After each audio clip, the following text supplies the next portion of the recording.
ये NEP 2023 है क्या? Why this change now? ये वो टाइम था जब सेकेंड वर्ल्ड वॉर खत्म हो चुका था, राइट? इस डायनेमिक्स को देखते हुए ही एजुकेशन सिस्टम को चेंज करने की रिक्वायरमेंट समझी इंडियन गवर्नमेंट ने। कुछ लोगों की फाइनेंशियल कंडीशन बहुत अच्छी नहीं होती, बट वो तैयारी के नाम पे 4 साल 5 साल 10 साल वेस्ट करने के बाद में फिर कुछ छोटा मोटा बिजनेस स्टार्ट करते हैं। Dedication, persistence and perseverance, never stop trying. Hello everyone, welcome to Funnel Edu world.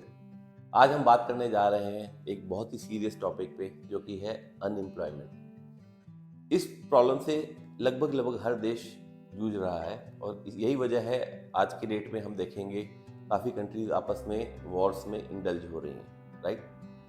अब यहाँ पे इस क्राइसिस के पीछे के फैक्टर्स अगर हम देखेंगे तो उसमें से एक फैक्टर ये भी है, जो है एजुकेशन सिस्टम की वजह से जो गैप है एजुकेशन एंड एम्प्लॉयमेंट के बीच में, वो रीजन है हमारे अनएम्प्लॉयमेंट्स का। ऐसा क्यों है?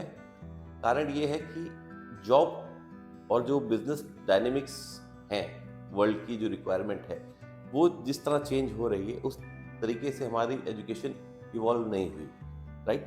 तो इसी टॉपिक पे हम आगे बढ़ेंगे और हम डिस्कस करेंगे जो हमारी न्यू एजुकेशन पॉलिसी है, जो इम्प्लीमेंट होने वाली है इन द कमिंग ईयर्स, वो कैसे अफेक्ट करेगी आने वाले जॉब सिनेरियोज में, एम्प्लॉयमेंट्स में एंड करियर में। तो ये बहुत इंपॉर्टेंट है इसको समझना पेरेंट्स के लिए, जो स्टूडेंट्स क्लास 9th में हैं, जो स्टूडेंट्स क्लास 12th में हैं, और जो स्टूडेंट्स जॉब्स के लिए प्रिपेयर कर रहे हैं, और उनके पेरेंट्स के लिए।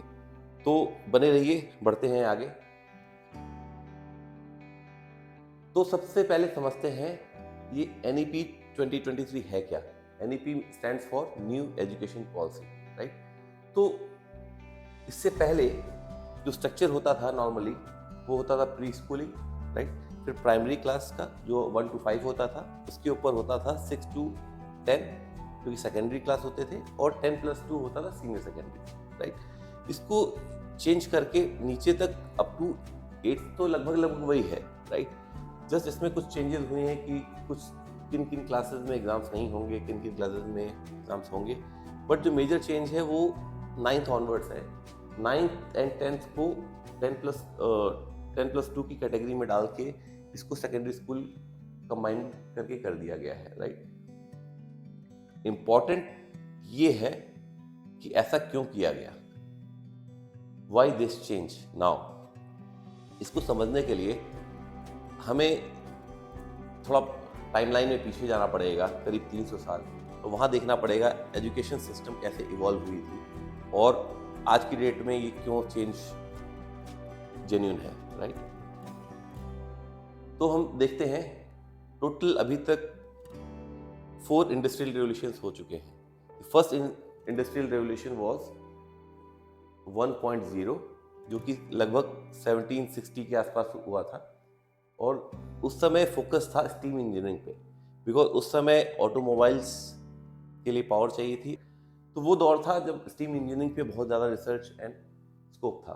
उसके बाद में रिक्वायरमेंट आई मैन्युफैक्चरिंग की, असेंबली लाइंस, ठीक है, जो कि था 18th सेंचुरी के आसपास, 19th सेंचुरी के आसपास, राइट? उसके बाद में नेक्स्ट इंडस्ट्रियल रेवोल्यूशन हुआ 1960 के बाद में, जो कि था 3.0। ये वो टाइम था जब सेकेंड वर्ल्ड वॉर खत्म हो चुका था, right?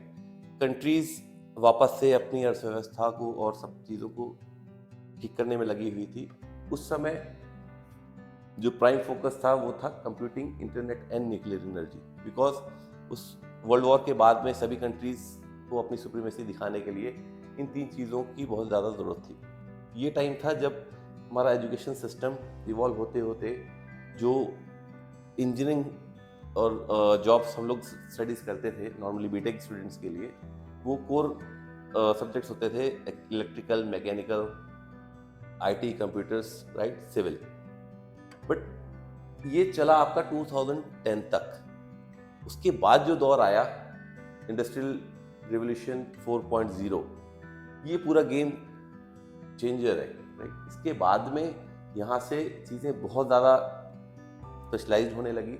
Cloud computing, augmented reality, आपका IoTs, internet of things, platforms, mobile devices, internet के बढ़ते ही बिग डेटा, राइट, ये चीज़ें बहुत आज की डेट में सिनेरियो हैं जो कि हर बिजनेस को गवर्न कर रही हैं, और यहाँ पे आज की डेट में स्कोप डिमांड बहुत है। बट जिस तरीके से, जिस स्पीड से ये रेवोल्यूशंस हो रहे हैं, चेंज हो रहे हैं, डायनेमिक्स जो है बिजनेसेस की, उसको ध्यान में रखते हुए ये समझना बहुत ज़रूरी है जो आज की रिक्वायरमेंट है, क्या वो 5 साल बाद, 10 साल बाद भी वही रिक्वायरमेंट, वही स्कोप रहेगा। बिकॉज जब आप स्टूडेंट एक 9th-10th में जाता है, उसके करीब 7-8 साल बाद वो कहीं जॉब करता है, राइट। आप जब 9th में जाएंगे, उसके बाद में 4 साल आप 12th में जाएंगे, फिर 1-2 साल का गैप लेते हैं, और फिर 4 साल की इंजीनियरिंग या आप कोई और ग्रेजुएशन करेंगे, राइट। तो 8 से 10 साल बाद जब आप जॉब के लिए रेडी होंगे, तो क्या ये स्कोप उस समय वैलिड रहेगा? तो इस चीज़ को ध्यान में रखना ज़रूरी है। फ्यूचर को देखते हुए हमें आज करियर डिसाइड करना है, इसलिए हम इसको बहुत डेप्थ में नहीं जाएंगे। बहुत स्पेशलाइज्ड कोर है जो कि आप बीटेक में आगे पढ़ेंगे।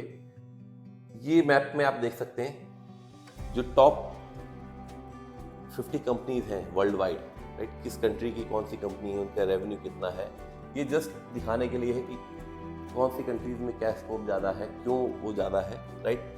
तो जैसे फॉर एग्जांपल आप देखेंगे ज़्यादातर आईटी कंपनीज जो ब्लू में है वो आपका more than $100 billion worth companies हैं, तो वो यूएस में है, राइट, आपका यूरोप में है, चाइना में है।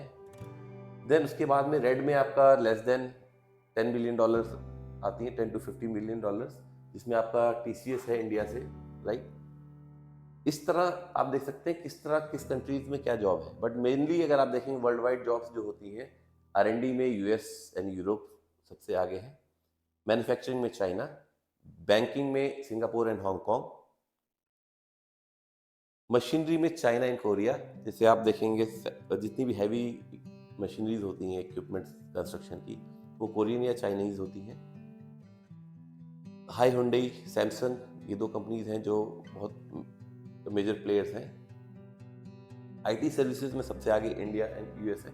यूएस में ज़्यादातर कंपनीज ओन्ड है, एंड इंडिया में जो है आईटी की आउटसोर्सिंग है, जिसमें वो आईटी सर्विसेज प्रोवाइड करते हैं दूसरे देशों को, राइट, जिसमें टीसीएस एक बहुत बड़ा पार्ट है, इन्फोसिस, राइट। इंफ्रा में भी इंडिया एंड चाइना का स्कोप है, बिकॉज यहाँ मैन पावर बहुत है, राइट। वर्ल्ड की half population India and China in 2 countries में रहती है, राइट। तो ये दोनों कंट्रीज बहुत बड़े कंज्यूमर भी हैं और बहुत बड़े प्रोड्यूसर भी हो सकते हैं, because of the man force availability, right. तो इन सब चीज़ों को ध्यान में रखते हुए कंट्रीज अपना अपना एजुकेशन सिस्टम डिज़ाइन करती हैं कि उनको आगे फ्यूचर में किस रोल में जाना है और किस तरह की उनको टैलेंट की नीड होगी। इसी के अकॉर्डिंग आपके एजुकेशन सिस्टम को ड्राइव किया जाता है, चेंज किया जाता है। आप किसी भी कंट्री को रन करने के लिए, ऑर्गेनाइजेशन को रन करने के लिए हर टाइप के लोग चाहिए, इंजीनियर चाहिए, आपको डिफरेंट डिपार्टमेंट्स के लोग चाहिए, क्लर्क्स चाहिए, लेबर्स चाहिए, राइट, हेल्थ इंफ्रास्ट्रक्चर को मेंटेन करने के लिए डॉक्टर्स चाहिए। तो इस डायनेमिक्स को देखते हुए ही एजुकेशन सिस्टम को चेंज करने की रिक्वायरमेंट समझी इंडियन गवर्नमेंट ने, और जिसकी वजह से ये न्यू एजुकेशन पॉलिसी लॉन्च की गई है। नेक्स्ट स्लाइड में चलते हैं। तो understanding the Indian business economics also very important, क्योंकि यही डिफाइन करती है कि हम जब कोई स्ट्रीम ऑप्ट करते हैं तो हमारे पास में आगे ऑप्शंस क्या रहते हैं फ्यूचर में, राइट। तो गवर्नमेंट जॉब्स कुछ लोगों की पसंद होती है, राइट। इंजीनियरिंग, आईटी सर्विसेज है, इंफ्रास्ट्रक्चर सर्विसेज है, मैन्युफैक्चरिंग है, सेल्स मार्केटिंग है, एग्रीकल्चर है। एग्रीकल्चर ऑब्सलीट ही होता जा रहा है काइंड ऑफ, ये ज़्यादातर चीज़ें ऑटोमेटेड हो रही हैं, मशीनरी आ रही है, तो बहुत कम स्कोप है। ज़्यादातर इसको हम एम्प्लॉयमेंट सेक्टर में अभी नहीं रखेंगे, ठीक है, ये बिजनेस सेक्टर का ही पार्ट है। बट ये सारी चीज़ें आपकी एम्प्लॉयमेंट में आएंगी, राइट। जब हम बात करते हैं एम्प्लॉयमेंट की, तो हम पढ़ने के बाद में ज़्यादातर इन सब सर्विसेज में जाते हैं, राइट। तो इधर और डिटेल में थोड़ा पाई चार्ट के फॉर्म में दिया हुआ है। अब ये सब हमने समझा क्यों? अभी तक हमने जो डिस्कस किया वो इसलिए डिस्कस किया कि जब हम 9th में जाते हैं तो हमें स्ट्रीम चूज करना होता है, कौन सी स्ट्रीम हम लेने वाले हैं, राइट। जब हम फिर 12th में जाते हैं, फिर हमें डिसाइड करना होता है हम इंजीनियरिंग, मेडिकल में किस तरह प्रोग्रेस करेंगे, या आर्ट्स में है तो government jobs like UPSC SSC हो गया, ठीक है, उसको हम इन डेप्थ पढ़ेंगे। बट सबसे बड़ा क्वेश्चन ये आता है how to choose a career after 12th, career और हायर स्टडीज वॉट एवर। तो वो डिपेंड करता है आपके इन 2 पॉइंट्स पे।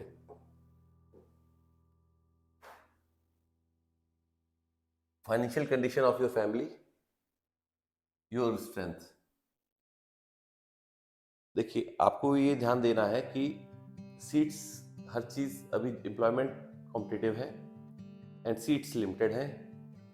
करीब वर्ल्ड वाइड अगर हम इंडिया की बात करें, राइट, तो 140 करोड़ पॉपुलेशन है, जिसमें से 100 करोड़ पॉपुलेशन जो है, राइट, ये वर्कफोर्स है।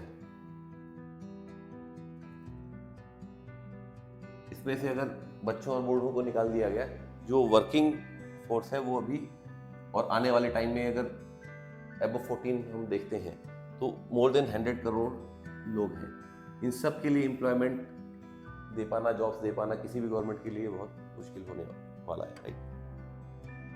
तो यहाँ पे बहुत इंपॉर्टेंट हो जाता है जब हम एजुकेशन के टाइम पे ही हम अपना करियर किस तरह चूज करें, राइट।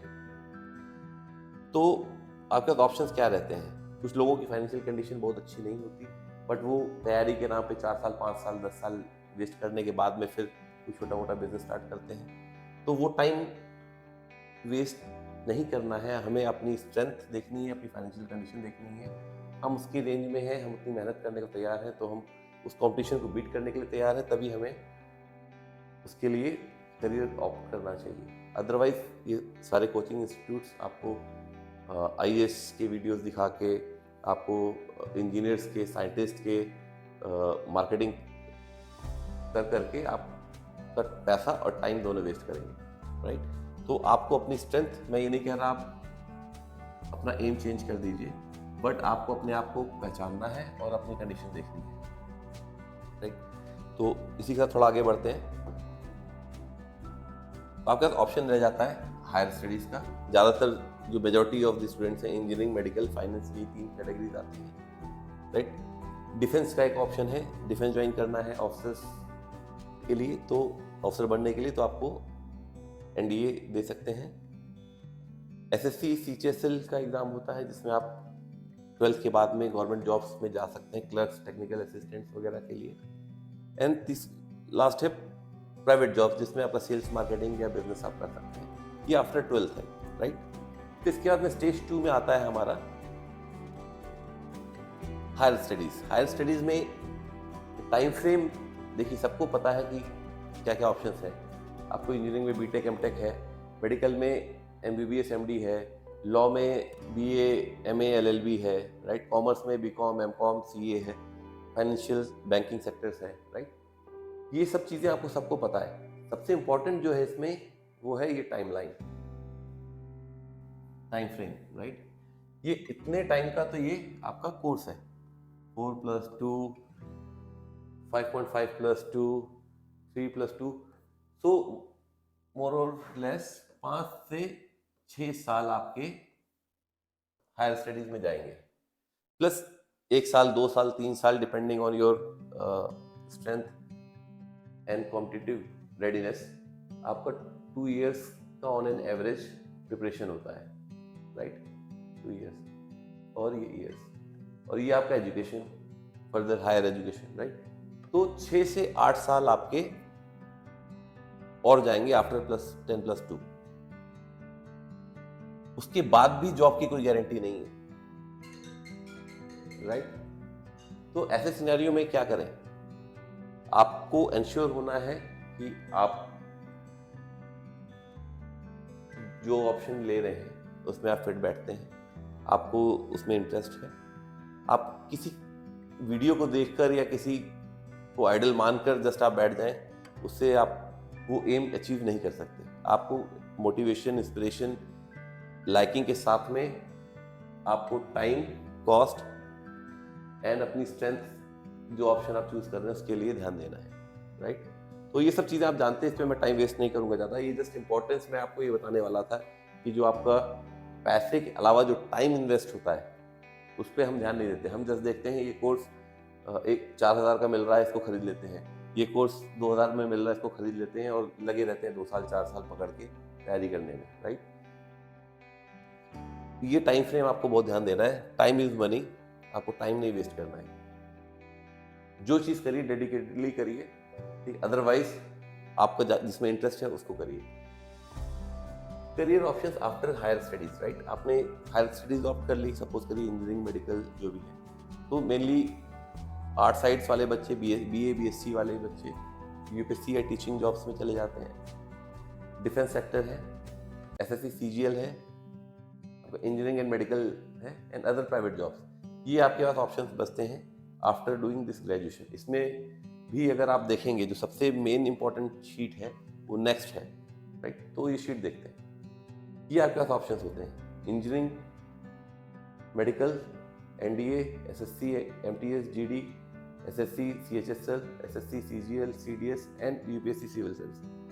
तो बहुत सारे बच्चों को सपना दिखाया जाता है यूपीएससी का, ठीक है। लाखों के लाखों बच्चे इसमें इंस्पायर होके जाते हैं तैयारी करने।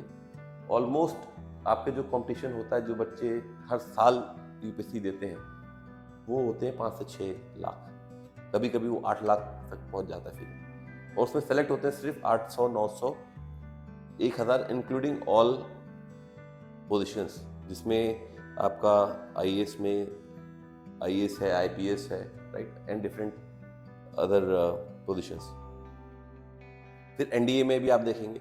तो यहाँ पे ये कॉलम में आप देख सकते हैं कि इसमें कितने एप्लीकेंट्स हैं, क्या आपकी एलिजिबिलिटी है, रिक्वायरमेंट्स हैं, एप्लीकेंट्स कितने हैं, एवरेज सीट्स कितनी है, सिलेक्शन रेशियो कितना है, राइट, उनका ड्यूरेशन कितना है, उनकी फीस कितनी है, स्टार्टिंग सैलरी कितनी है, राइट। ये आप स्क्रीनशॉट भी देख सकते हैं और ये इमेज मैं अलग से आपसे शेयर भी कर दूंगा इस वीडियो के डिस्क्रिप्शन में। आप इसको रेफर ज़रूर करिएगा और इसके बेस पे आप देखिए आप कहाँ लैंड करते हैं। ये शीट आपके लिए बहुत इंपॉर्टेंट है ये डिसाइड करने के लिए। और ये चीज़ आप आफ्टर 12th नहीं करेंगे, ये चीज़ आपको अभी आप जब 9th में जाएंगे उससे पहले ही ये कॉम्पिटिशन का पता होना चाहिए। ये सारे ऑप्शंस का पता आपको क्लास 9 ज्वाइन करने से पहले होना चाहिए कि यहीं से क्लास 9 से ही आपकी स्ट्रीम डिसाइड हो जाएगी आप कहाँ जाते हैं। फिर जैसे आपने 10+2 साइंस लिया है, राइट, और आपकी मैथ्स ऑप्ट करते हैं, तो आप इंजीनियरिंग के लिए ऑप्ट कर सकते हैं, एनडीए के लिए ऑप्ट कर सकते हैं, और ये सारे एग्जाम्स जो है नीचे आप ऑप्ट कर सकते हैं। बट आपने अगर बायो लिया है तो आप मेडिकल के लिए ज़्यादा सूटेबल हैं। वहीं पे अगर आप आर्ट्स स्टूडेंट्स हैं, कॉमर्स स्टूडेंट हैं, तो आपके लिए यूपीएससी एंड एसएससी ये सब ऑप्शन बच जाते हैं। तो आपको बहुत अर्ली स्टेज पे ही जागरूक होना पड़ेगा, अपना गोल सेट करना पड़ेगा, इस कंपटीशन को देखना पड़ेगा और उस हिसाब से तैयारी करनी पड़ेगी, राइट।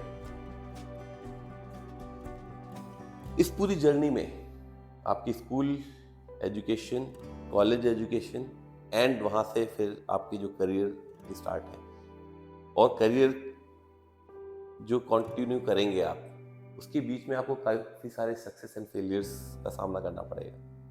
कोई भी ऐसा इंसान नहीं है इस दुनिया में जिसने सिर्फ और सिर्फ सक्सेस ही टेस्ट किया है।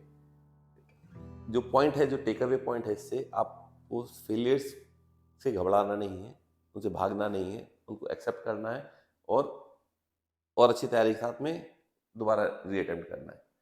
बट आपको गोल क्लियर होना चाहिए, आपका एम, डेडिकेशन होना चाहिए, right. So road map to success, setting goals at right time, most important, जैसे हमने बात की, क्लास 9 से ही आपको अपने गोल सेट कर लेना है। Understanding competition, guidance and awareness, क्योंकि हमने उस शीट में देखा आपका कंपटीशन क्या, किससे है, कितने बच्चों से है, किस लेवल के बच्चों से है, राइट, और उसमें सिलेक्शन रेशियो क्या है, आप कहाँ स्टैंड करते हैं। ये सारे फैक्टर्स बहुत इंपॉर्टेंट है डिसाइड करने के लिए कि आप टाइमली इस चीज़ को ऑप्ट करिए या क्विट करिए, राइट। इंस्पिरेशन एंड मोटिवेशंस का भी बहुत इंपॉर्टेंट रोल है। आप जब तक किसी चीज़ से इंस्पायर नहीं होंगे, मोटिवेट नहीं होंगे, उसके लिए आपको मेहनत अंदर से नहीं उठेगी, राइट। तो इसका भी बहुत इंपॉर्टेंट रोल है। एक्सेप्टिंग फेलियर्स एंड रिबाउंड, जैसा हमने अभी देखा वीडियो में, फेलियर्स एंड सक्सेस पैरेलल चलती रहेंगी आपके थ्रू आउट द लाइफ। आप जो बोर्ड्स एग्जाम्स हो जाएंगे, फिर आपकी इंजीनियरिंग या मेडिकल कंप्लीट हो जाएगा, आपको जॉब मिल जाएगी, but it will never and. It is a process, it is a journey through out your life, it will continue like this, right.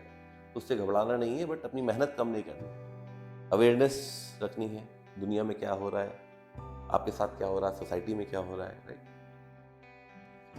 Dedication, persistence and Perseverance, ये APJ Abdul Kalam साहब के 3 words थे जो कि बहुत ही ट्रू है। ये तीनों चीज़ किसी भी सक्सेसफुल आदमी के पीछे तीनों चीज़ होती है, राइट। तो ये एक बहुत इंपॉर्टेंट चीज़ है। तो इस लेक्चर को हम यहीं ख़त्म करते हैं with the short note, never stop trying, ठीक है। So see you soon in the next video. Thank you.